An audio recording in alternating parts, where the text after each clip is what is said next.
Good morning. Good afternoon. And good evening. Right? No, that would be weird if I started every conversation, every day. Good morning, good afternoon, and good evening. It'd be awkward. Just as awkward as a couple weeks ago, Dave asked, he's like, hey, Trey, would you like to preach? And of course, I said, no, I don't like to do that. And he said, well, I'm the senior, you're the junior, so you will listen to me.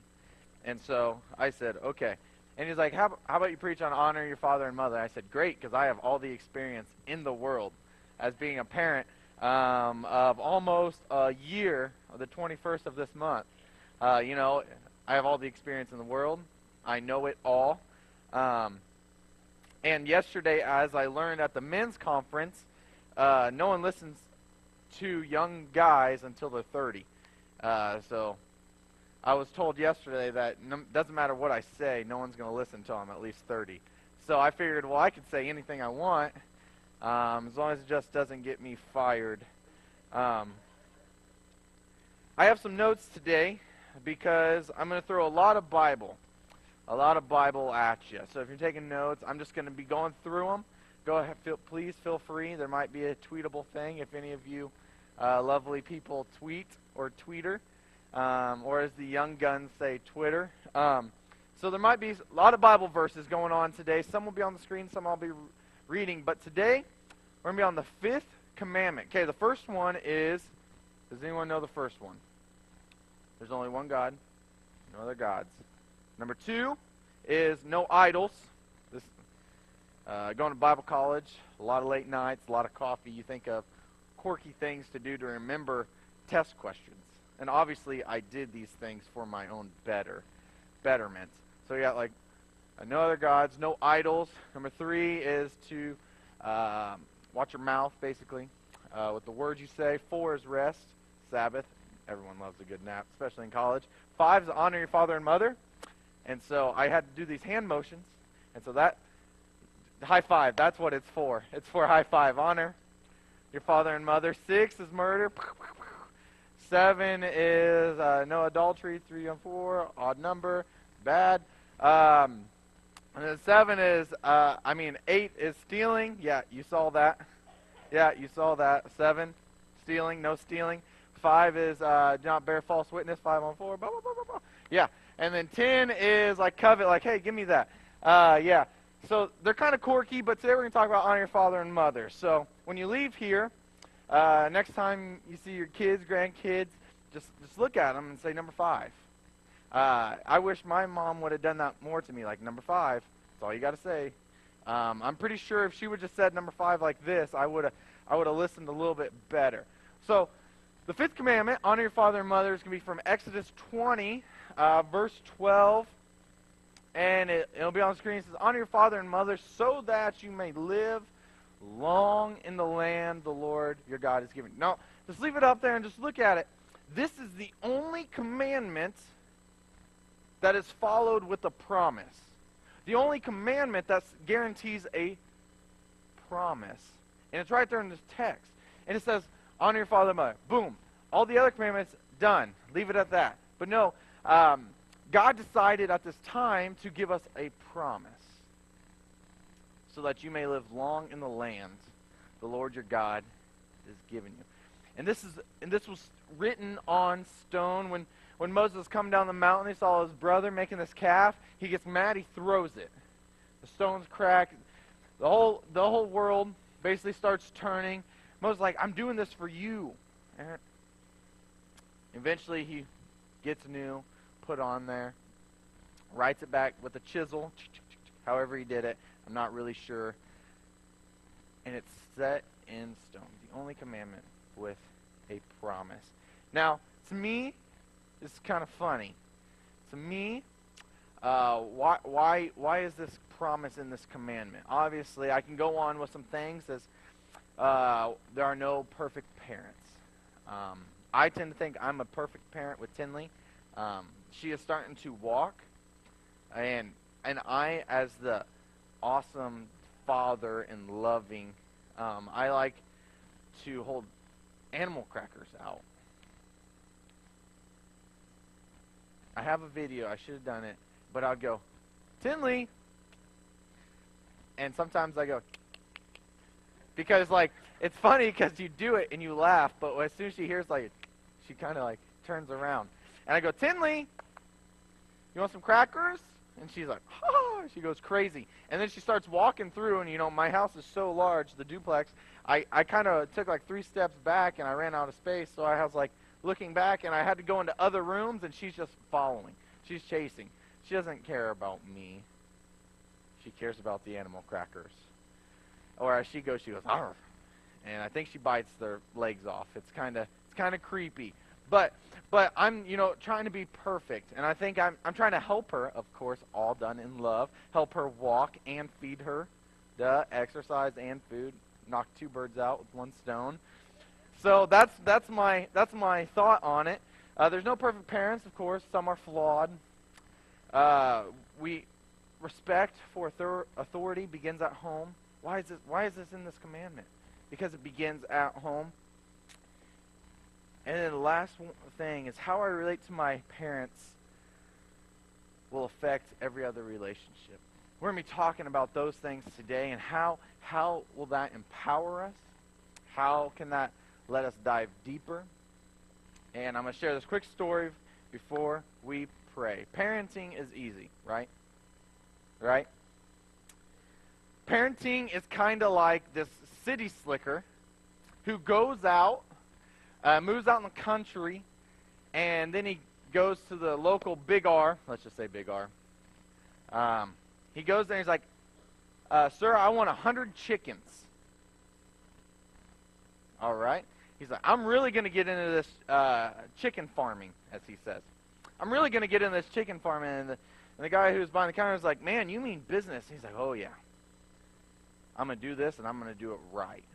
And so he takes the chickens home. A week later, he comes back, and he sees the same guy at the counter, and he goes, man, I'm going to need a couple hundred. No, I'm just going to need another 100 chickens. And the guy's like, man, you mean business? He goes, look, I'm going above and beyond. I'm going to blow this out of the water. I have to iron out a few problems and a few kinks, and after that, it's going to get huge. And the guy's like, what problems? And he's like, well, I think I planted my chickens too close together.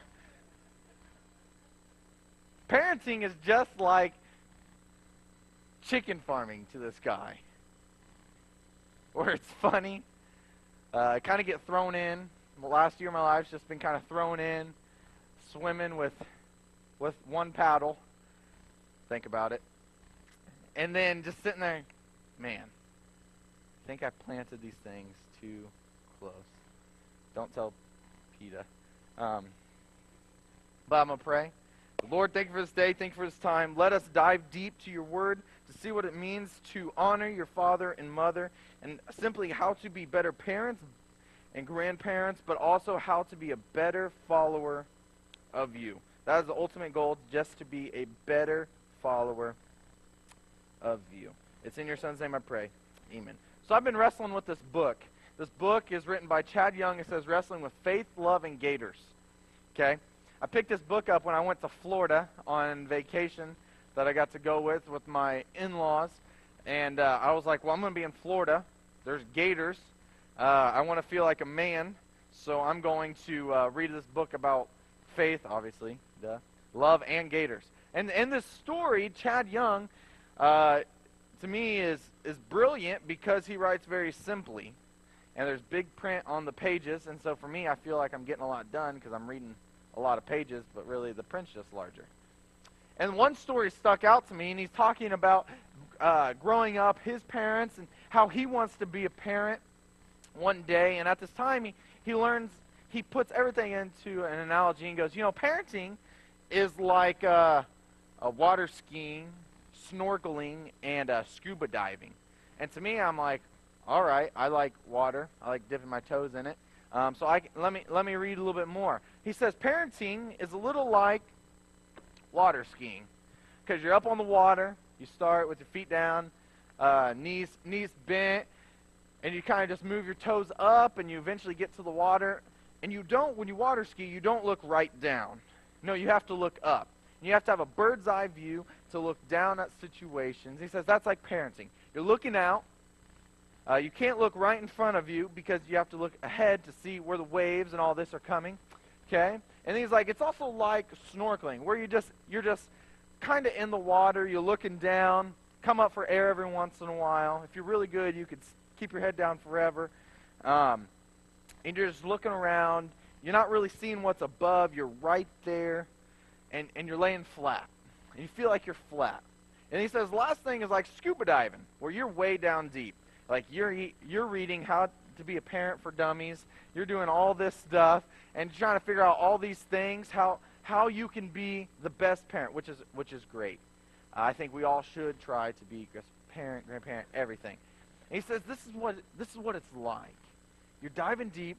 You're getting in. You can't always be water skiing, even though that's a lot more fun to me than snorkeling, because I think that wears you out. Scuba diving, it's so heavy. But we like to water ski. We like to look up, see the beautiful nature, see the creation, and look ahead. And sometimes we forget what's right in front of us. So this first thing, how do we honor our parents? And I'm going to jump in real fast. And it says, as a child, honor your parents by obeying and respecting them. And I kind of break it down with child, young person, adult. Narrow it down. Like, as a child, honor your parents by obeying and respecting them. Because we have a lot of young kids in this service. A lot of them. Too many to count. And so we're going to go on. Like Ephesians 6:1 says, children, obey your parents in the Lord, for this is right. And then in Proverbs 19, bear with me one second. Proverbs 19, 26, it says this. He who robs his father drives out his mother, is a son who brings shame and disgrace. All these things build up.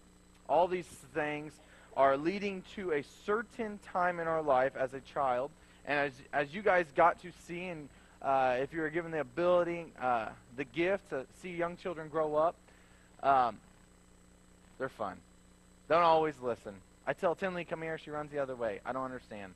Why don't she just love me and just come to me every time I say her name? I don't understand. And so, but as we look through Proverbs, we're going to be in Proverbs a lot. There's simple instructions. I say simple, but really they're not. They're written down pretty simply, but they're really hard to follow. They say, when we rob our father, when we drive out our mother, this brings like a shame, a guilt. And this is sometimes what kids feel when they go, when they do something wrong. And we talk about discipline in the Bible, all these things. And I'm not going to lie, the past couple weeks, this has been the hardest sermon for me to write. It has. And so I've been looking at my life and saying, oh, I should say this on Sunday. And then I'm like, ooh, did not. Ooh. And it was a gut check for myself, but I think it empowered me to be the best father and be the best husband in the future. And we talk about discipline, and how about this? Discipline is more than spankings. It is instruction. Discipline is more than correction. It is training. Discipline is more than punishment. It teaches better choices for the future. Discipline is more of a behavioral change. It's a heart transformation. When we look about disciplining, we always think the young kids, the terrible twos, as some say, that I have a great time to look forward to. What is your approach on discipline? Because I think the Bible talks about in Colossians 3, children, obey your parents and everything, for this pleases the Lord. Fathers, do not embitter your children, or they will become discouraged. And they're talking about fathers right here, but they're meaning parents as well. This goes for the mother. Oh, I think it's saying here, as Colossians 3 has this entire section of living up to a Christian lifestyle, to have a Christian household. It's talking godly discipline is an act of love. And sometimes you have to discipline young kids more than older. Sometimes it's reversed. But godly discipline is an act of love. As we jump into, as a young person, ready for this one? We got Lily raising her hand, right? You ready, Lily? You said you were ready for this one. You couldn't wait. Honor your parents by accepting and appreciating them. Now, I don't know how much I accepted and appreciated my parents and all they did for me when I was in junior high and high school. Now that 2 weeks ago, Tinley had one pair of shoes that fit, so Todd got this brilliant idea that we needed to get Tinley some shoes. And as of yesterday, Tinley, I'm pretty sure, has 12 pairs of shoes. And here's a crazy thing. She did not get that instinct from me. She got that from her mom. And I'm thinking, where in the world did all these shoes... And Todd goes, I'm just preparing her for the future. And I said, what future? She's like, well, some of these are just a little too big. And these ones were really cute, as she says. And so these are her summer shoes next year. And these are her fall shoes next year. And I said, me being the loving husband, I said, why couldn't we got those next year? Why do we need them now? And so I'm learning all these different things, and yeah. I'm learning to accept and to appreciate. But I would also like my daughter to accept and appreciate me. This past week, I've sat down and I had try to write out some things. How do you want Tinley to appreciate or to honor us? And Todd just kind of laughed. And for a day, she's like, you're not being serious about me making a list, are you? And me being loving and so kind said, yeah. And so we sat down, we wrote a list, and it has everything from saying thank you to the hugs randomly. For me, my list was dishes, laundry. I don't want to deal with it. No. And it was tough, because when you sit down and you think, man, how do I want my child to do this for me? You think, the flip side is, did I do all of this? And this is why this has been so impactful, and especially as a young person, to accept and to appreciate, to say thank you for all the different shoes my parents had to buy me, all the different cleats, oh my goodness, and everything else. I think it's powerful. And I think second service, they're going to love this section. They're going to sit right there, and they're going to love it, all the young people. But I have some Bible verses that I want to read to you real fast. Proverbs 23:22. And it says, listen to your father who gave you life, and do not despise your mother when she is old. We have to appreciate. We have to accept. And also in Proverbs 20:20, it says, if a man curses his father or mother, his lamp will be snuffed out in pitch darkness. We have to appreciate. We have to accept. Now, accepting includes everything from being grateful to showing appreciation. And in the Bible, it also talks 23:22, Proverbs, once again, for appreciation. And that's simply, once again, listen to your father who gave you life, and do not despise your mother when she is old. Appreciate the little things in life. And that's a valuable lesson to teach and then to embed into a young person's mind. Just appreciate the simple things, the beauty, how awesome technology is when you turn it off. I remember, I'm going to date myself, I remember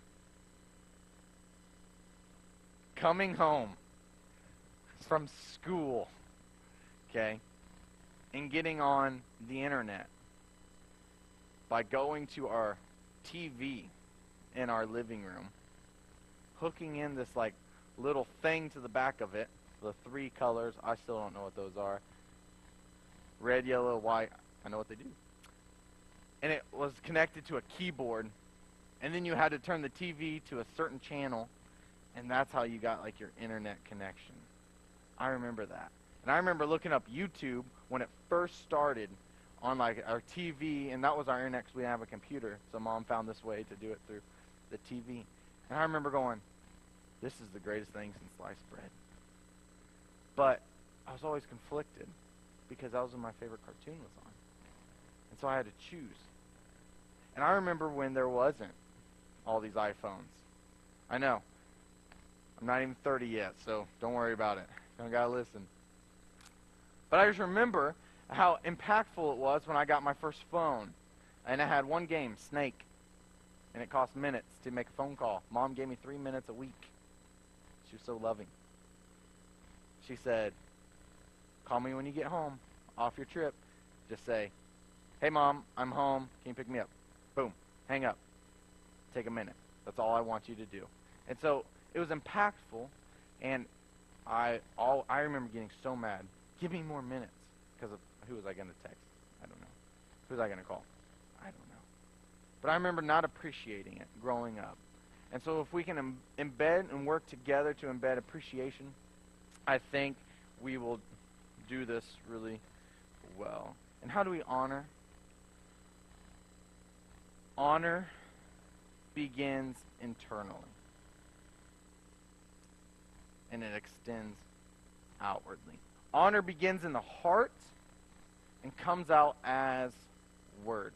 Stephen Furtick says, God doesn't want a mouth for God doesn't want a mouth full of regret.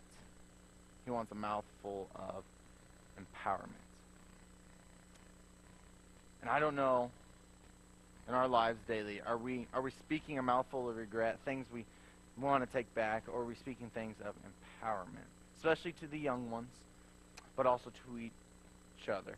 Now, there's this one verse, Luke 6:45. As we're jumping through this young person, I thought this was pretty impactful. For the mouth speaks what the heart is full of. And also another version says, For out of the overflow of his heart, his mouth speaks. I just like those two. They say the same thing, just differently. And I thought that was powerful. For what is from the heart, especially as a young person, speak now, say sorry later. That mentality this is what the heart is. And I think it's something that is taught. I don't think it's something that is necessarily inside of them where this is how they always are. I think it's something that's taught. And if we can empower them to speak love and truth as a young age by speaking that to them, that's what they will have a mouth and a heart full of. Now here's the fun one. As an adult, honor your parents by affirming and not abandoning them. Proverbs 3, once again, says in 3:27,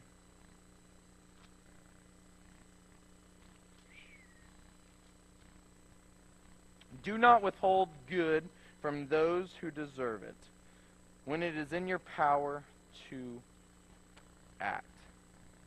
All the way to 1 Timothy, they talk about this. How do you affirm? How do you say, this is what I need to do. This is what the right thing to do is. And in 1 Timothy 5:8 says this. 1 Timothy 5:8, it says, if anyone does not provide for his relatives, and especially for his immediate family, he has denied the faith and is worse than an unbeliever. We can't abandon.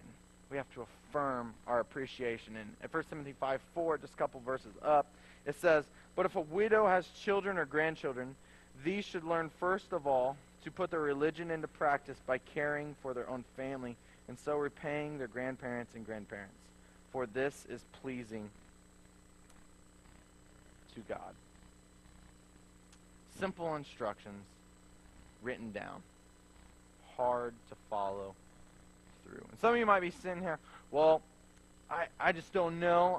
That time has come and gone. But there's always young ones looking up. There's always people looking up. A word to parents. This is my word to parents right now. Be honorable. Be honorable. Acting in a way that a child wants to look up to and to be around and to be a part of. And it says this in Ephesians 6:4. Says, "Fathers, do not exasperate your children. Instead, bring them up in the training and instruction of the Lord." Bring them up. Empower. Be honorable.